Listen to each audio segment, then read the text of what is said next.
And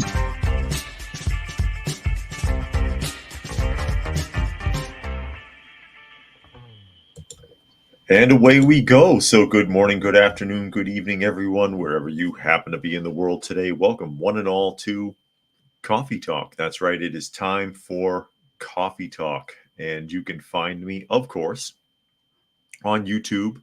And the YouTube monikers are at Coffee Talk Live and at Prepper University, broadcasting simultaneously on both channels. The live portion takes place at 2 p.m. Eastern Standard Time, Monday through Friday, as well as X, formerly known as Twitter, and the moniker for that is at Coffee Talk Chat. And of course, there's always Fistful of Radio, fistfulofradio.com, podcasting out of Atlanta Monday through Thursday at 4 p.m. Eastern Standard Time and Friday at noon, as we get ready to jump off into the ugly world and drown in the mess as we take a look at some of the news clippings, read through some of the news articles and see what's going on in the world. Some things you may know about, some things maybe not so much. As I am joined here, of course, today by Dusty. For those of you who can see, there is Dusty sitting in the chair or sleeping in the chair. Uncle's in here as well. He's also asleep, but you can't see him. And of course, for those of you who are listening and not able to see, I do read through as many of the comments as is plausible on the live portion so that you can keep up with the conversation. And I'll go ahead and naturally acknowledge some of the people that have chimed in so far today. I see Helter is here. Dragon's here. Sven is here. Says he's going to a regular doctor because he doesn't rely on the VA anymore. It's a shame when you get to that point. Semper Fi is here. Brian is here. Velvet Pilot. Armored Ghost, he says it's hump day. Ragnar Thorshammer is here joining us today. Nature Nerd. He said he's glad Mayorkas is being impeached. Worst Homeland Security leader in history. Well, I mean, he can only do what he's ordered to do, though. He was ordered to screw it up, and he has. Boogers is here. Places you can't go. Monkey, Raccoon, all people chiming in on the live portion as we get ready to dig into what is going on in the world. And of course, Urban Angst has joined us all the way from Canada. Just to let you know that other things are going on in the world besides what you're hearing about in the Ukraine and in Israel, having that pounded down your throat constantly. Here's a war that most people don't even know is going on. And this is a Newsweek article. Far from the Ukraine and Gaza, another war just killed 50,000 people. And that's Myanmar, of course. And that's been, what, 3 years that war's been ongoing? Do you see that in the news at all? Nope. And you know why? Because no one cares. They don't do anything in Myanmar, so let them kill each other. Unmarked by global street protest or quarrels over funding in Congress, 3 years of war in Myanmar have killed an estimated 50,000 people since the army seized power in the Southeast Asian country. The armed conflict location and event data projected, and that's ACLED is the acronym for that, ranks Myanmar as the most violent of 50 wars it monitors around the world, noting that hundreds of small militias that have formed to fight the junta since the February 1st, 2021 coup against the elected leader Aung San Suu Kyi. The project told Newsweek it estimates a death toll of at least 47,000 in violence in Myanmar since then, including at least 8,000 civilians, but says the figure is conservative and that the total death toll could be another 12,000 higher, including a further 2,000 civilian deaths. The number of attacks by the military over the years has been massive, but there has been kind of an increase with the rebels taking over more and more territory at the end of the year. Andrea Carboni, ACLED's head of analysis, said in an interview, Myanmar's information ministry did not answer phone calls to seek comment. Fighting in Myanmar intensified late last year as an alliance of insurgent groups made major gains against the forces of junta leader Min Aung Hlaing, who is under Western sanctions and gets weapons principally From Russia and China, the United Nations says some 2.3 million people have been displaced by the war. Where's the protests? Who's upset about that? Anybody? Do you see kids on college campuses calling for Myanmar's freedom? Despite the human impact, the war has drawn much less attention than Ukraine or Gaza, either from Western governments or from activists or protesters. Nobody knows. I mean, there are probably people out there that don't even know there's a war going on in Myanmar at all. And it's brutal. It's considered to be the messiest war currently on the books of the 50 being monitored globally. Did you know there were 50? Who knew that? Who knew there were more than 2? Who knew there was more than 2? Anybody? So, Dragon says, I read first they took our name. A Rongia story, the brutality of the junta was disconcerting. I really wonder if they will have any empathy to the Burmese people. No, again, you're looking at an analogical thought society that functions on a shame and honor concept, same as the Middle East. You see that in Asia as well. Their goal would be to the complete eradication of their enemy. And the world's not going to step in because nothing useful is produced in Myanmar, so who cares?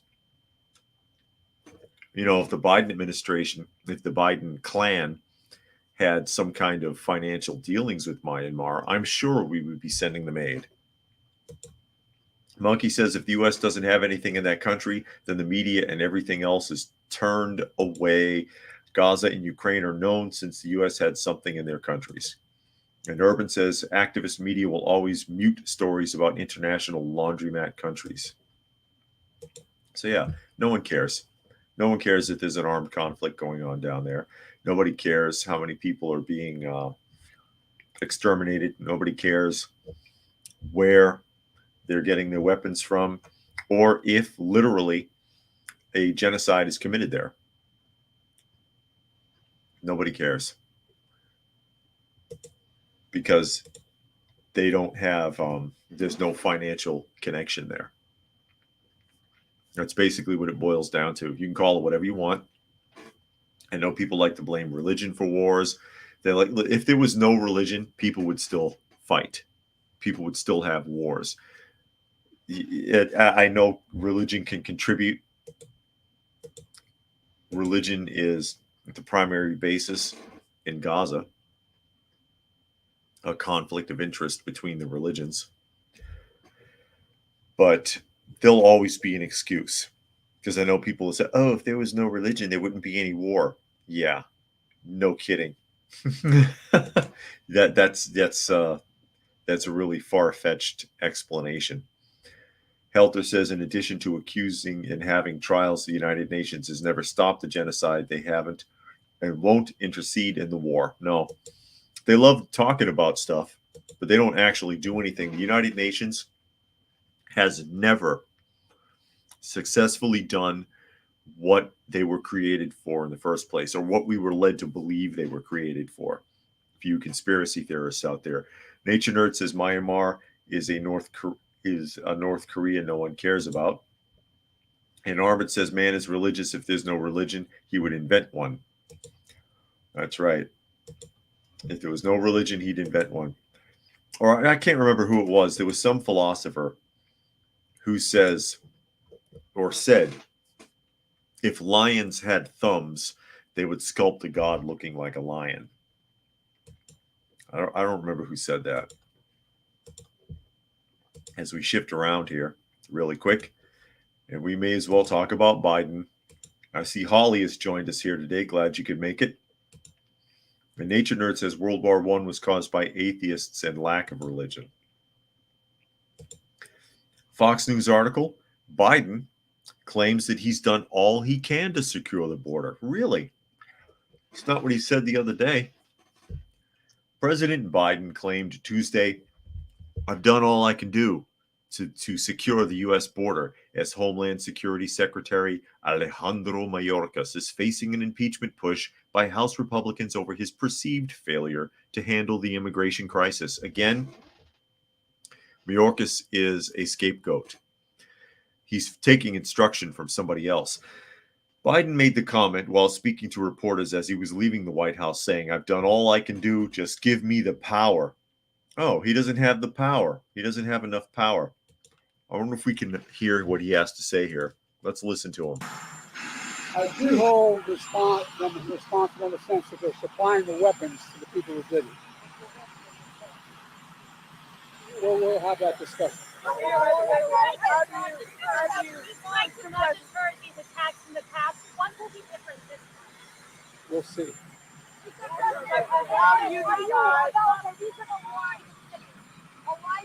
You can't hardly hear him, so I'm going to let that go.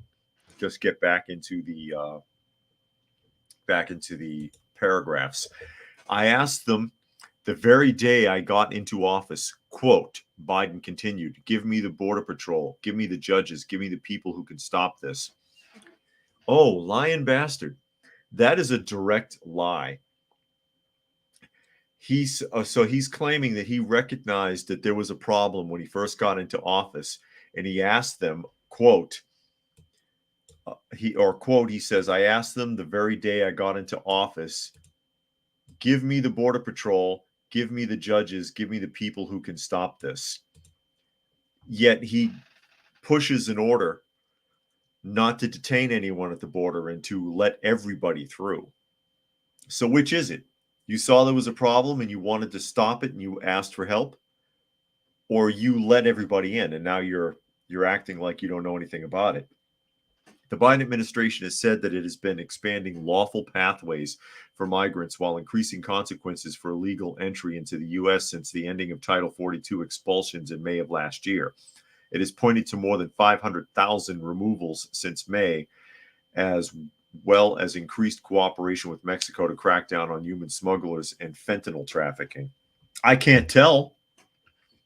The administration also says it has been increasing removal flights, including directly to Venezuela. However, it has stressed that it needs more funding and comprehensive immigration reform to fix what it says is a broken system.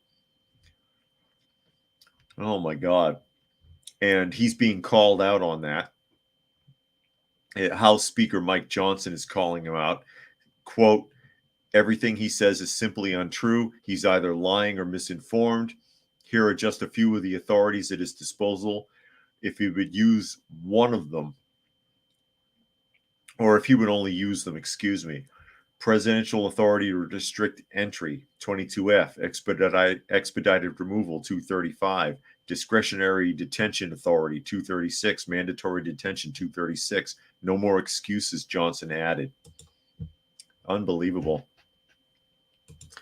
Armored Ghost says the UN exists to take people's money and put it in their own coffers. Yeah, the WHO too, I think. Monkey says, "Yeah, guys, leave Biden alone. Him doing something productive makes him very sleepy." And Helter said he has the power to close the border, but he chooses not to exercise that power. He is the one that opened the border to the world and invited everyone to come to America. No, that's not what he said. That's not what Biden said. Quote, "I asked them the very day I got into office, give me the Border Patrol, give me the judges, give me the people who can stop this." He knew the first day. He says right here, "I've done all I can do. I've done all I can do. Just give me the power." He's pleading. He's pleading with lawmakers to help him. Urban says an insecure border is half the problem. Once an illegal invader makes it through, they're allowed to stay indefinitely instead of being put on a bus back to Mexico. That's what we used to do. Dragon says he has the power to secure the border, but they've deliberately stopped Border Patrol from doing their actual jobs and allowed millions of illegal immigrants into the country since he took power. And I see Bingo has joined us. Glad you could make it today. Nature Nerd says, "From what I've heard, the people are rising up against the military in Myanmar since they've had an iron grip on the country for so long and have gone on multiple genocides against targeted peoples." Yeah, there's a lot of militia groups and guerrilla fighting going on down there or up there. And All People says those who blame religion for conflict seem to conveniently forget that the atheistic humanistic, agonistic-led commie revolutions resulted in over 200 million lives lost in the 20th century. That's right, because they didn't like religion. They did not. But yeah, Biden claims that it's a broken system. I'm sorry, that audio clip is terrible, so that's why I cut it off. He claims he's done all he can do. The real problem is others, and I suppose he wants to blame Republicans, because you know how we have that whole thing going with the bipartisan game that's played that we're all supposed to not be aware of. He'll blame Republicans. Oh, my hands are tied. I've done all I can do. I knew it was a broken system. I asked them the day I got into office, give me the Border Patrol. Give me the judges. They were doing their job. You stopped them. Did you forget? Did you forget? Did you think you dreamed it? He needs an ice cream. Nature Nerd says Biden has done a lot of damage. What an accomplishment. 50 years. It's 50 years now, right? 50 or 51 years in office? In politics? What are his accomplishments? 3 strikes, you're out? He's responsible for that, or he was part of it anyway. What did he accomplish in all that time? That's an actual major benefit to the country and to the people who are citizens here. I'd like to know. I'd like for somebody to spell it out. Something that he's done that you can sit there and say, hey, that's actually a pretty good deal. Hey, that's actually pretty useful. Hey, that's a program that we should hang on to. Hey, that's a program I don't have any questions about. I don't think there could be something shady going on there, or maybe it's too heavy-handed, or maybe it's too relaxed. What has he done that works in 50 years in politics? Can someone give me an example? And I'm serious. If you know something, type it into the comment section and let's see it. Let's see it. So now we're going to jump to Massachusetts. We're going to jump from Washington to Massachusetts. This is a Daily Mail article. Outrage as Massachusetts Democratic governor closes cherished sports center in majority black Boston suburb for 4 months so that it can be used to house migrants. Oh, I love it. I love it. So let's see what it has to say here. A deprived Boston community has been left on fire after the governor of Massachusetts requisitioned a vital recreational center to house the surge of migrants arriving in the city. Democrat Maura Healey was accused of treating the Roxbury neighborhood like garbage after she locked residents out of the Molina A. Cass recreational complex with less than 48 hours notice. And I know Roxbury. I've been there. Roxbury is where two different public schools in Roxbury I was force bused to when that was a thing. So I'm familiar with Roxbury, and I've had to go to Roxbury before. It is a primarily black area, a black neighborhood. She insisted it was needed to house the new arrivals, dozens of whom have been sleeping rough in the city's airport for months. Why are they sleeping in the airport, sweetheart? That shouldn't be allowed. And we're seeing more and more of that, too. There's a lot of that going on in Illinois. It's happening in Denver. It's happening in San Francisco, I think. Is that correct? Nobody should be camping out at the airport. That should not be permitted under any circumstances. But yeah, or unless there's an earthquake. Let's say there's an earthquake. A tidal wave hits Boston. Let's sleep at the airport. But residents in the majority black neighborhood demanded she explain why their cherished facilities have been chosen to take the hit.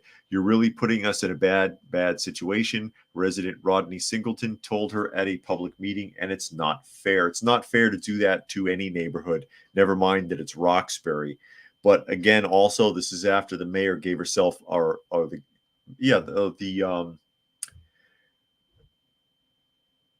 after the mayor and the governor gave themselves a pat on the back for examining the possibility of reparations and for that hideous Martin Luther King statue that they put up in the Boston Gardens. The neglected facility will receive a makeover worth $500,000 to make it fit for the 125 families that are expected to move in, State Senator Liz Miranda told the Boston Globe. Or move in, it should have had a comma there, that are expected to move in, comma, State Senator Liz Miranda told the Boston Globe. That's bad syntax. The outrage you're seeing is valid. Roxbury has never gotten its fair share out of the city and state, she added.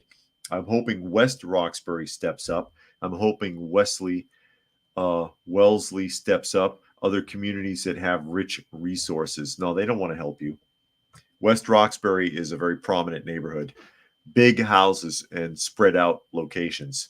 Massachusetts shelters reached capacity in November with 7,500 families in its system. Some are now being housed in hospital waiting rooms and church halls. Migrants are expected to start moving in on Wednesday to the Roxbury site as it becomes the state's fourth safety net site for those waiting for a place in Massachusetts' emergency shelter system. How do we know it's going to be families? Is it going to be families, or is it all going to be 30-year-old men from the Middle East? I want to know. Also, where are the homeless staying while the senators, while the shelters are all full up with migrants? I want to know. Semper Fi says it's the real ones in charge behind the curtain running this administration. True. Cyberjack Sr. has joined us. Glad you could pop in today. Dragon says, sorry, kids, we're going to go ahead and give your place to some uninvited guests for a while. Yeah, that's like making your kid get out of his room and sleep in the living room for some neighbor who's staying at your house. Nature Nerd says, why can't airports turn people without passports back? They should be able to deject, what's the term for it? Loiterers. People who are just hanging around, who have no business there. The airport reserves the right to reject those people. Hey, you can't live here. Get the hell out. But they're not being allowed to. The state has restricted their ability to reject people. Helter says Roxbury is already an economically distressed community. Now she adds this, without their consent, things will come to a head. People will treat it as if it's out of sight and out of mind. But that neighborhood is upset. And like I said, the governor and the mayor already been patting themselves on the back because they're so progressive and they want reparations. We're going to make a committee to investigate the committee that's forming a committee to talk about the possibility of maybe not reparations, which will likely never happen, but it looks good on paper and you can pretend like you did something. I was the first Massachusetts governor to form a committee to investigate reparations. It's on my Wikipedia page. I'm so progressive and wonderful. Oh my God. Continuing with the article, it says, but it is also home to community sports groups providing a precious outlet for vulnerable youngsters. It's the long-term effect we're concerned about, says Domingos de Rosa of the Boston Bengals Youth Athletic Association. Re-engaging these kids might not be as easy as 1, 2, 3. Can they count that high? I can't help it. State officials have predicted the migrant crisis could cost Massachusetts $915 million this year, and Healy has asked for an additional $250 million in federal funds. Good luck, Healy. Good luck with that. $500,000. You know what's insulting too?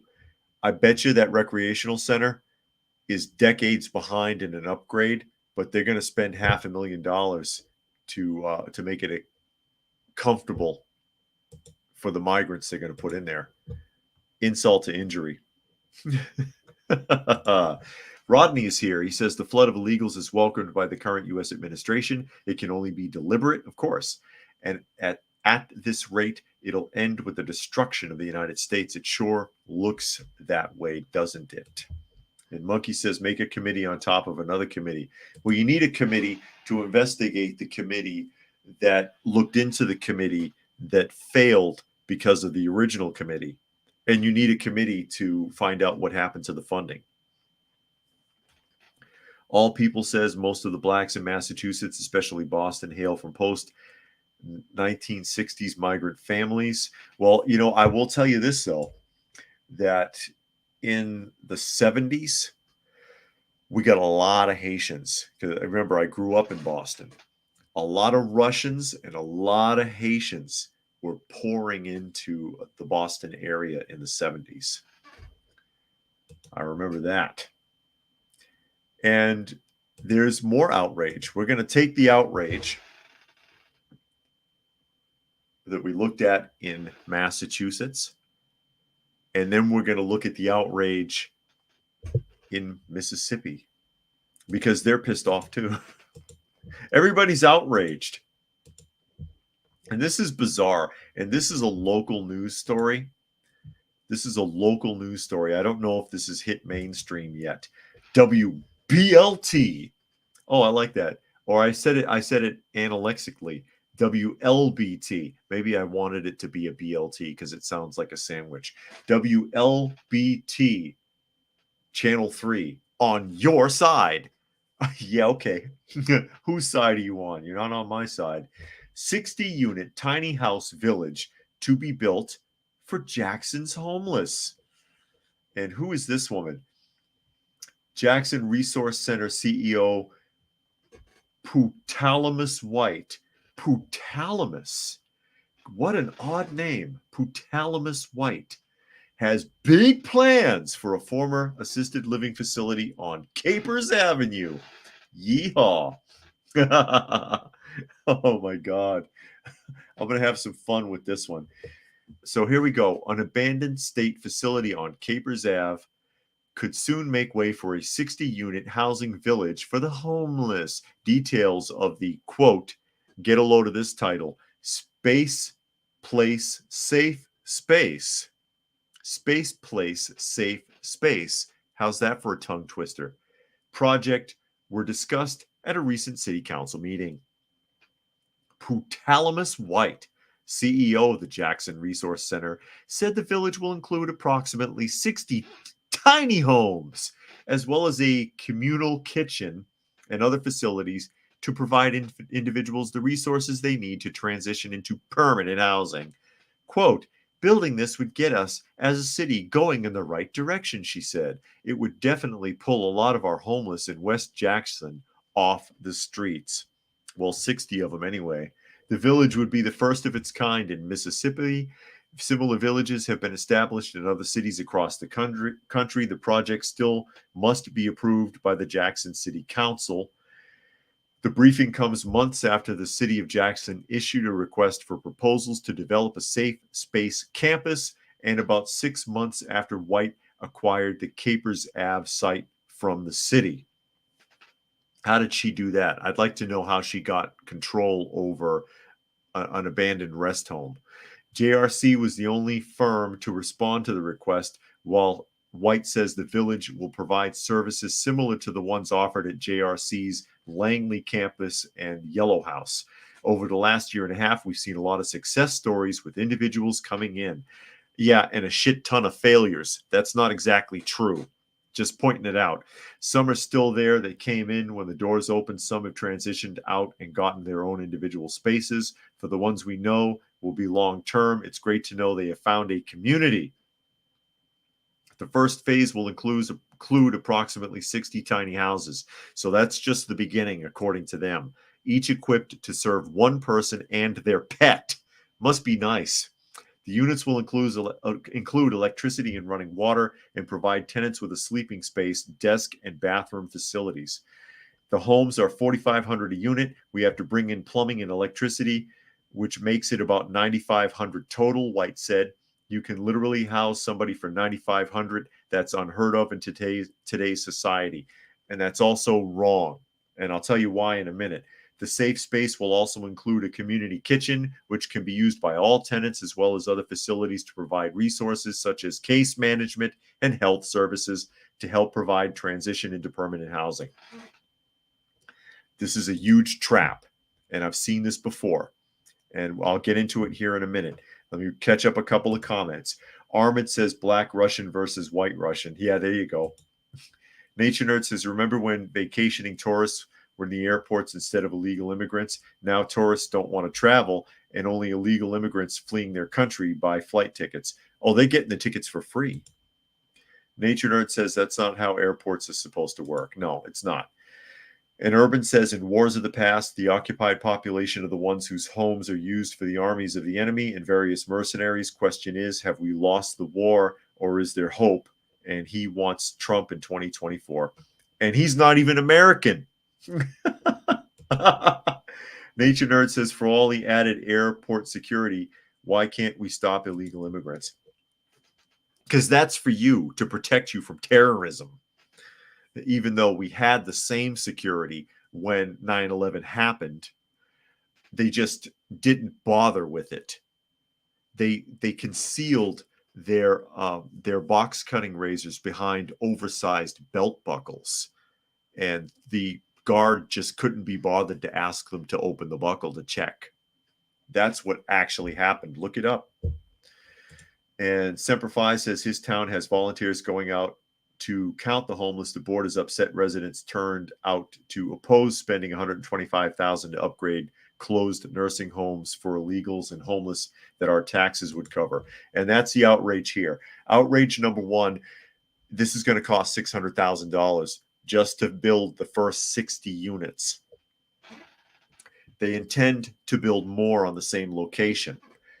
Problem is, and this is what they won't tell you, this is what Polatamus White isn't going to tell you, is that it's an ongoing expense. You can't just build those houses and leave. Plus, the county is going to continue to pay for the electricity, for the water, for heat and air. They're going to continue to pay for that kitchen, that community kitchen that they're going to set up. They're going to continue to pay for the social services, for the maintenance that's going to be required.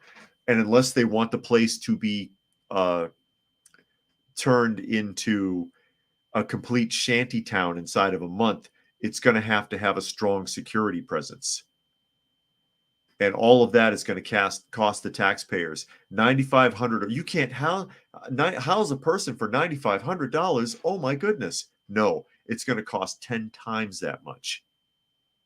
That's the part they don't tell you. And eventually, the city or county is going to run out of funds, or they're going to have to cut back on it, and it's going to go to hell immediately. As soon as they have to cut back on that kitchen, as soon as they have to cut back on power consumption, as soon as they have to cut back on security measures, it's going to go to hell immediately, because it's been done 1,000 times already.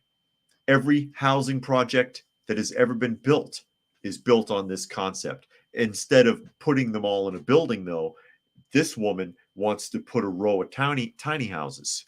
It's the same concept. And as soon as the state can't afford it anymore, they'll tear the place apart. They will tear the place apart. Urban says, if certain states don't want Trump on the ballot, many Canadians will gladly petition to put him on our ballots. Can he run for president of Canada? He would probably win too. And Nature Nerd says cities should make more public bathrooms for sanitation for the homeless. No, that won't work either. And there's a couple of big reasons for that, Nature Nerd. Reason number one, as I just cited, it would need constant maintenance and monitoring, because they'll destroy it. Secondly, a lot of assaults happen in public restrooms. So you have to be really careful with that. People get mugged, people get raped in them. It draws to my remembrance a PSA, and you can look this up on YouTube. There are PSAs from the 50s and 60s that were played in public schools, warning children to stay away from outdoor public restrooms, because there had been a rash of rapes of children, mostly committed by gay men in that time period. say, watch out for public restrooms. Don't go to them alone. You can find it on, you can find the old PSAs from the 50s and 60s on YouTube. They're scary. They're scary, but that was happening. Young boys were going into a toilet at like the ballpark, and some dude would rape them. So that's a huge can of worms, public restrooms. All people said first names that sound like hers are a common feature of most Caribbean and African migrant families. Okay. It was just an odd name, I thought. Putalamus White. But yeah, that it's a program that it's going to cost a fortune to keep it going. Once they, because I'm sure at the very least they're going to vet people. I would pray that they would vet people and not just put anybody in there. But still, Timothy is here. Glad you could make it. He wants to know if there's any way to actually help the homeless problem. To a point, you can only help the ones that want help. And that's the problem. That's the point that most people don't get. And again, I've worked with the homeless. My wife has worked with the homeless. She has far more experience than I do. I've said that before. Working with them in Atlanta. I've worked with them when I lived in Massachusetts. The majority of them don't want your damn help. They don't want anything. They don't want anything. The ones you see on the side of the road with a sign, homeless and hungry, they're hustlers. They have somewhere to go. They're not really homeless. They're frauds. Okay? They're frauds. Most homeless people, they don't want your help. They're hiding from somebody, the law maybe. They're drug addicts. They're alcoholics. Some of them are mentally ill. Many of them, they like it. They want to be out there. There are people that are homeless and they're not addicts or anything, but they don't want any part of society. They don't want to pay taxes. They don't want a job. And they're fine living like that. You can't help them. And contrary to popular belief, and I think even, where did I read that? It might have been the VA estimates that less than 6% of the homeless population might have had veteran status.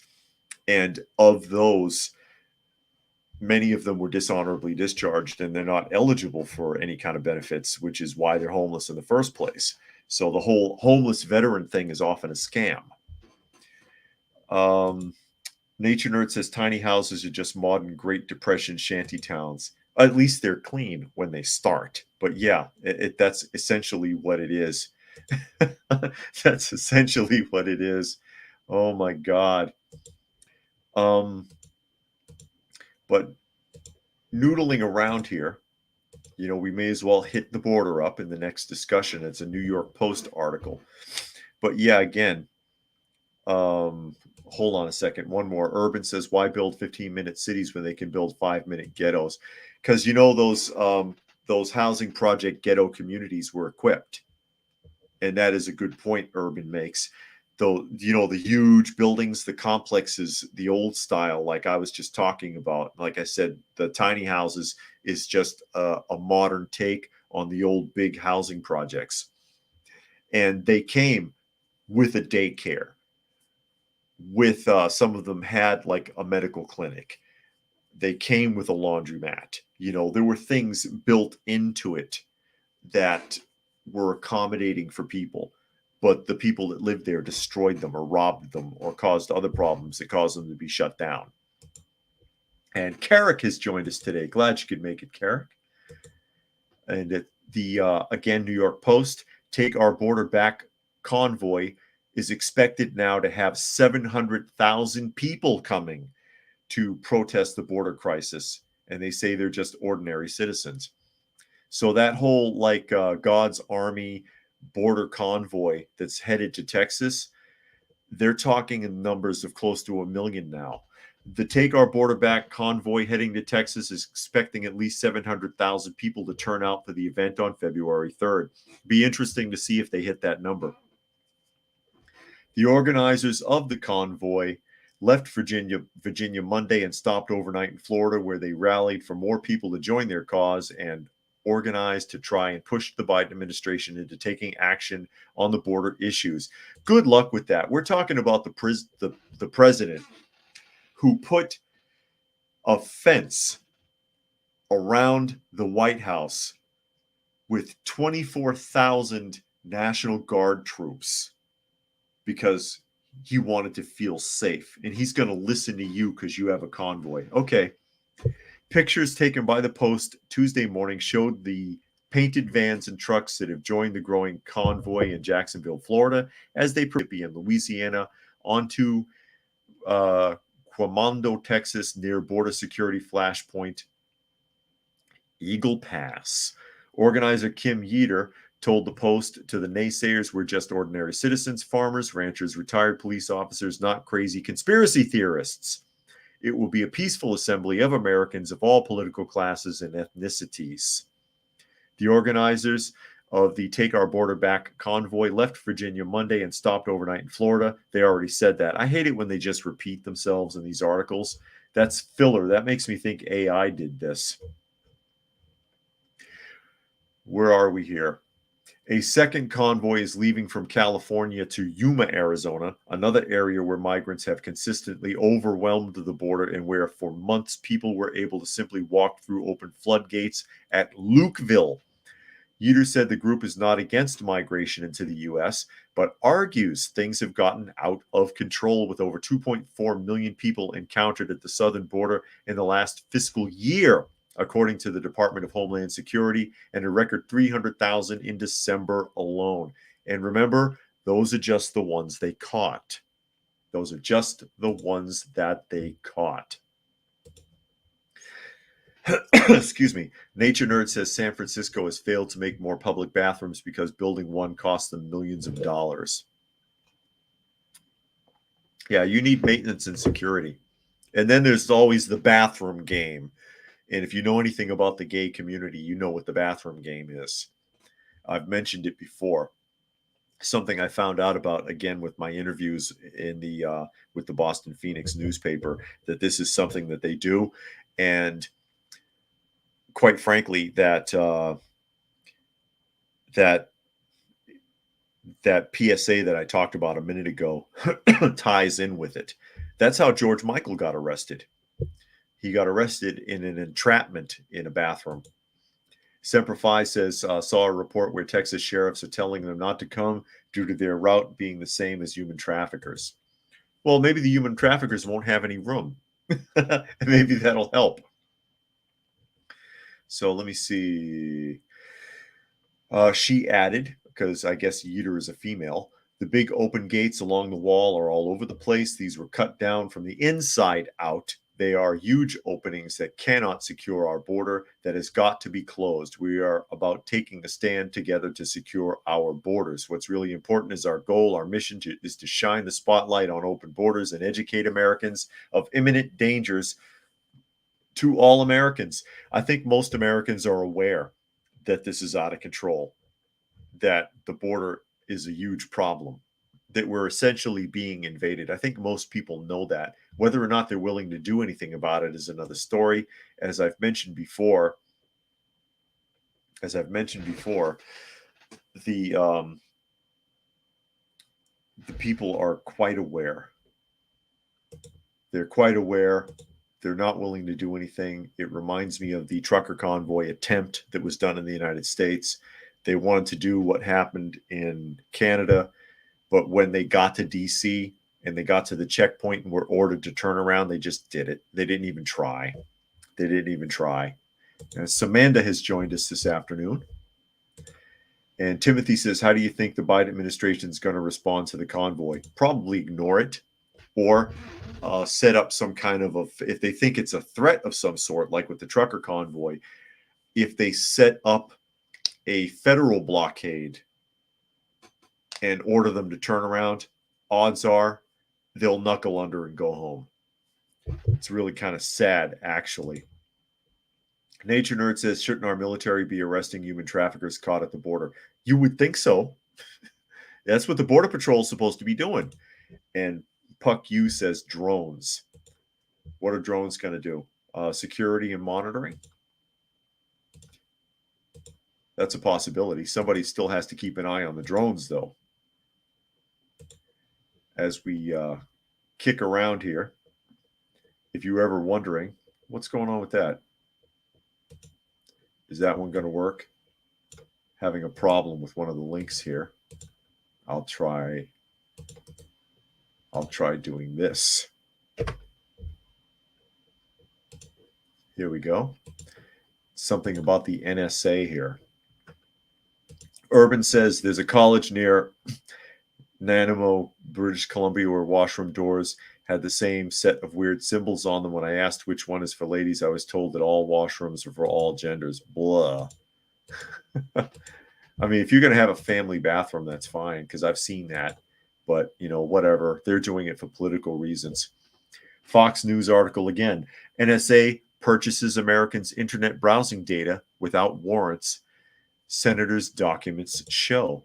So the NSA has been buying data blocks. The National Security Agency has been accused of buying Americans' internet browsing information from commercial data brokers without warrants, according to documents released by Senator Ron Wyden of Oregon. Is that him? Oh, no, that's Soros. I was going to say that can't be him. God, he looks awful. Soros looks like he's got like 2 feet in the grave now.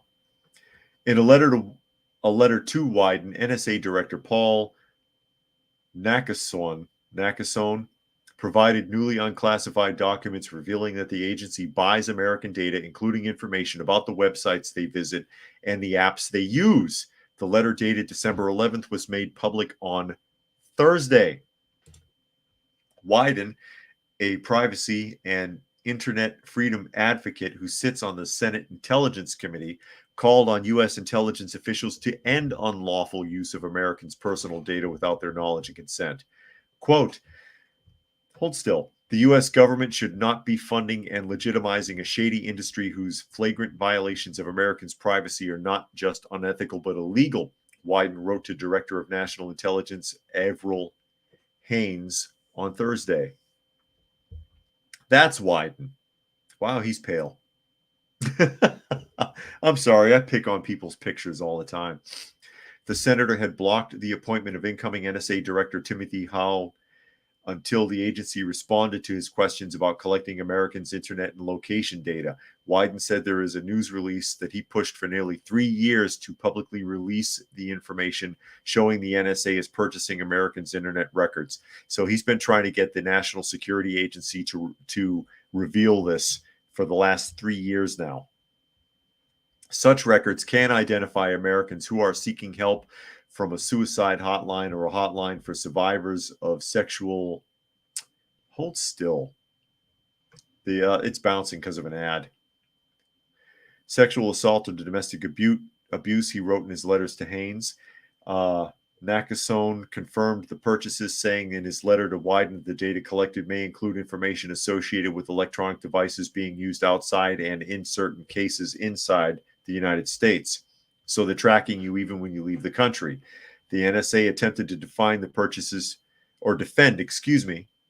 by arguing that the information has significant value for national security and cybersecurity missions and is used sparingly. At all stages, NSA takes steps to minimize the collection of U.S. person information to include application of technical filters, a spokesperson for the agency said. Obtaining these records of Americans' browsing data violates U.S. Federal Trade Commission standards, Wyden says to Haines, and at an FTC order earlier this month prohibited Virginia-based data broker OutLogic, formerly known as X Model Social, from selling sensitive location data that helps track a person's location. So no, they don't need to know this.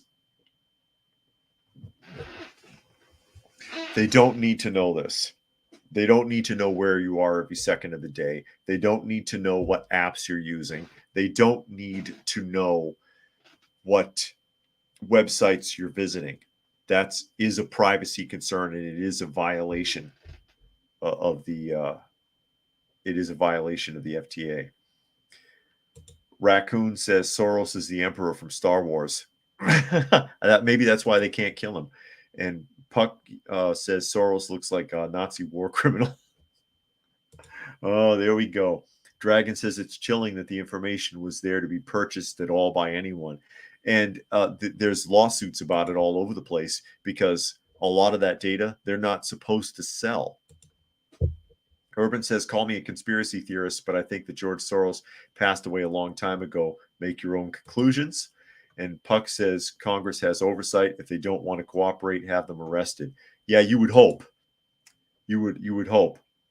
And Brandy says, Americans should be funding a federal government or shouldn't be funding a federal government, period. It's hilarious when you think about it. All their money comes from us. They exist because of us. Yeah, but we can't stop them from taking it, especially in the digital age, Brandy. That's the problem, because that's the argument. People are like, oh, you need to stop paying taxes. How? It's automatically taken out of your check. And if they think there's a mistake, they'll take it from your bank. They'll take it from anywhere. They'll shut your bank off. You can't stop them from taking it. And they spend it however they damn please. We have like no control over it. Helter says Edward Snowden told the public the NSA was spying on the public 10 years ago. Yes, he did. Some called him a hero. Others called him a traitor. He's in Russia. This could be his chance to vindicate himself, perhaps. And Nature Nerd says taxpayer money violates privacy, basically, because we have no control over how the money's spent. That's a whole nother can of worms right there. We have no control over how it's spent. We have no control over their ability to take it, to give it to themselves. And it's pure extortion, because if you had a way to not pay, they'll come after you and they'll force you. Pay us or else. That's extortion. That's extortion by any other name. But back to this. Essentially, Wyden here, Senator Wyden, has been trying for 3 years to get them to admit it. They finally admit that they've been buying the data that it's illegal to sell in the first place. And if they need information like that on someone, they need a warrant on individual programs. They want a warrant on, they would have to have a warrant for an individual. We need to look at this person's data. We have a warrant. Then you find out, not just buy everybody's and just have it just in case. Nature Nerd says the U.S. government thinks it's ethical if we pay for it. Basically, Brandy says that's why they want a cashless society, and that taxation is theft. It's crazy. But again, and that's a little bit of a personal argument of mine. I don't think it's theft. I think it's extortion. Theft, if someone steals from you, they take it once and they're gone. But extortion is when they keep coming back. Give it to me or else. I'm going to do this. I'm going to do that. I'll put you in jail. I'll take your bank account. I'll take your car. That's extortion. That's my thinking of it. And now we'll bounce once more to New York. And this is from the Tribune News Service. And this is interesting, and I'm going to tie this into another point. It says, Mayor Adams' cuts in daycare and summer programs will drive families out of New York City, advocates say. I doubt it. Mayor Eric Adams proposed $250 million cuts to preschool programs and youth services will drive more working-class families out of the city, according to a letter from a coalition of more than 100 organizers obtained by the New York Daily News. Close to 8 in 10 families cannot afford to pay for childcare or after school, according to the Citizens Committee for Children of New York. Part of the so-called Campaign for Children, advocates say further reductions will only make a bad situation dire. The warning comes as growing concern over the affordability of the city for middle and lower income families. Quote, there is no doubt that the reductions of this magnitude will harm children and youth and the workforce in these crucial programs, reads the memo signed by the campaign's 8 members steering committee, driving greater numbers of families out of New York City. The cautionary letter follows reporting by the news in November that local families were wondering if they can afford to stay in the city after Adams shaved $120 million off the early childhood education budget. Another $50 million cut added insult to injury a couple of weeks ago, just as preschool application season began. Now, here's the trick. You might remember that a couple of weeks back, we read an article where Eric Adams said, oh, wait, I found that $230 million that we needed so that we didn't have to lay off police officers because of the backlash of the 250 million that was taken from the police budget for the migrant so-called crisis. Here it is. Now he hit the preschool and aftercare programs for $250 million. There's your $250 million, folks. There it is. Oh, he just can't get it right, can he? How about you put him on a plane and send him back where they came from, Adams? Seriously.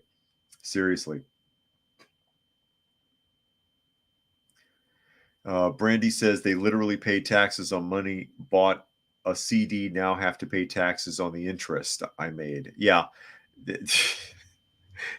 You can't trust that stuff. That's why 401ks are a fraud, Brandy. If you're in a 401k, I'd be real careful.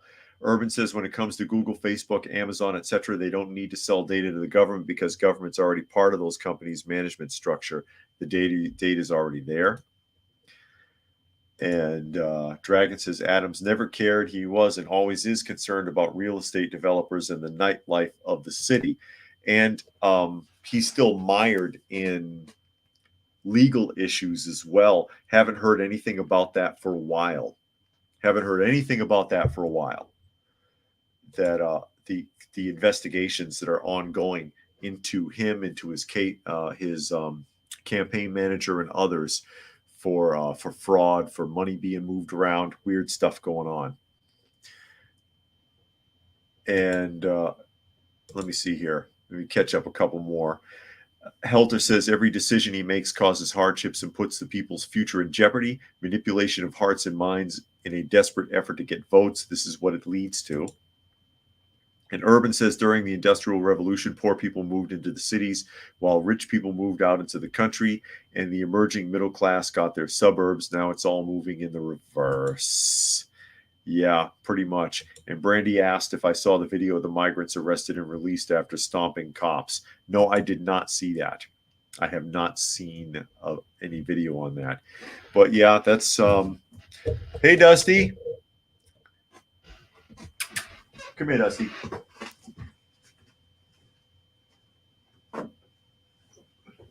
Mayor Adams borrowing from Peter to pay Paul with no intention of paying Peter back is all that is, shifting money around and wasting time and acting like he's doing his job and begging the federal government for funds. Right, Dusty? Does he deserve any money? Dusty doesn't think so. And of course, anybody who's listening and not able to see, that's because I picked up Dusty here, the all gray feline. Oh, look at you. Anyways, totally distracted now. I shouldn't have done that.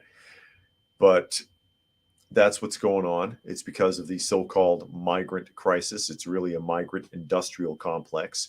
There's a lot of money to be made, unfortunately, and it's all our tax money. Brandy wants to know if it's a Russian blue.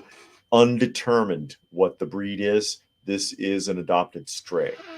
And of course, for those of you who are not aware, we basically run a cat shelter here. We're partnered with Halo House, and we work with a local vet. A lot of animals get dumped out here in the woods, and we try to help them. And this is one that we held on to. Her and her brother, who is not in here right now, because she was found as a kitten with another kitten. They were together, brother and sister, and she was barely 12 weeks old and pregnant. Not by the brother, because males aren't viable until they're at least 6 months old, but females are viable at 12 weeks, and she was pregnant, gave birth to 5 kittens. that we got adopted out through the veterinarian. And Prime Mover's there. He says Dusty has copper eyes. Yes, she does. It's, if you can see, they're not yellow. They're like a copper color. But yeah, we're currently taking care of 13. Anyways, we're at the top of the hour, so I'll go ahead and start wrapping things up. Again, this is Coffee Talk. You've been listening to and or watching Coffee Talk, and you can find us on YouTube, or me on YouTube, at Coffee Talk Live or at Prepper University, as well as at Coffee Talk Chat on X, formerly known as Twitter, and Fistful of Radio, right? fistfulofradio.com, podcasting out of Atlanta Monday through Thursday at 4 p.m. Eastern Standard Time and Friday at noon. Yeah, all people says Dusty loves me. I hope so.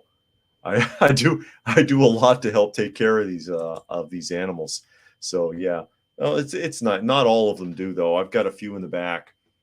That I can't get near, but I don't care. I just want to help them.